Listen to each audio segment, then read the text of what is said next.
শীতের সাধারণ অসুখগুলো হলো সর্দি, ফ্লু এবং কাশি। সর্দি জ্বর দ্রুত ভালো হয়ে যায়, কিন্তু কাশি সহজে ভালো হতে চায় না।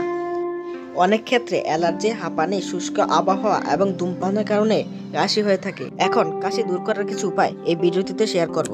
চলুন শুরু করা যাক। কাশি উপশমে ঘরোয়া চিকিৎসা হিসাবে মধুর জুড়ি নেই। মধু কাশি কমাতে সাহায্য করে। কখনো কখনো ওষুধগুলোর চেয়ে ভালো কাজ করে মধু। মধু কফ কমাতে সাহায্য করে। মধু কাশি বা ঠান্ডার জন্য আদর্শ ঔষধ হলেও 1 বছরের নিচে শিশুদের খাওয়ানো একেবারে উচিত নয়। মধু কিভাবে খাবেন?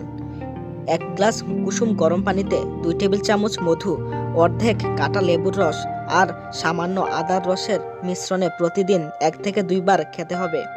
এই মিশ্রণ কফ ও গলা ব্যথা নিয়ন্ত্রণ করে।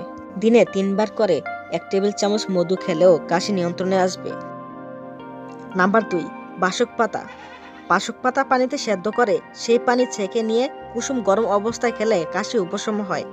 দৈনিক সকালে এই পানি খেতে হবে। বাসক পাতার রস প্রতিদিন সন্ধ্যায় খেলে ভালো।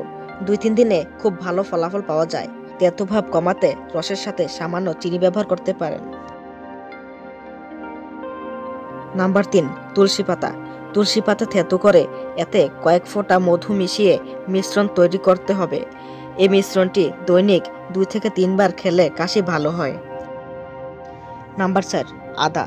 আদা ছোট ছোট টুকরা করে তার সাথে লবণ মিশিয়ে নিয়ে কিছুক্ষণ পরপর খেতে হবে। এই পদ্ধতি কাশি দূর করতে বেশ কার্যকারী। তাছাড়া আদা চা খেলেও কাশিতে উপকার পাবেন। নাম্বার 5, গরম দুধের সাথে হলুদ মিশ্রণ। দুধকে গরম করে এর মধ্যে অল্প হলুদ মেশাতে হবে। এই হলুদ মিশ্রিত দুধ কাশি দূর করতে বেশ উপকারী। গরম দুধ আমাদের গলায় আরাম এনে দেয়, আর হলুদ আমাদের শরীরের সর্দি কাশি দূর করতে সাহায্য করে। কাজেই এই মিশ্রণটি খেলে আমরা দ্রুত সুস্থ হয়ে উঠতে পারবো। নাম্বার 6, গাগল করা। গাগল বা কুলিকুচি করলে কাশি ও গলা ব্যথা দুই কমে। 1 গ্লাস কুসুম গরম পানিতে আধা চা চামচ লবণ মিশিয়ে 10 থেকে 15 মিনিট ধরে গড়গড় করুন। বিরতি দিয়ে দিয়ে কয়েকবার করুন। কাশি হলে গরম পানিতে গোসল করুন। এটা শরীরের ইন্দ্রিয়সমূহ থেকে কাশির জীবাণুগুলোকে বের করে দেয়। এটি কাশি কমাতে বেশ কার্যকারী ঘরোয়া পদ্ধতি। এছাড়া কাশি হলে ঠান্ডা পানির পরিবর্তে চেষ্টা করুন গরম পানি পান করার। আমার দেওয়া 6টি উপায় কিন্তু কাশি কমাতে দারুণ কার্যকারী। এই কয়েকটি পদ্ধতি অনুসরণ করার পরেও যদি বহুদিন কাশি না কমে, তাহলে আপনাদের অবশ্যই ডাক্তারের শরণাপন্ন হতে হবে। আমার এই আজকের ভিডিওটি যদি ভালো লেগে থাকে, তাহলে এখনই এই ভিডিওটিতে একটা লাইক করুন। এরকম নতুন নতুন ভিডিও পেতে আমার চ্যানেলটিকে সাবস্ক্রাইব করুন।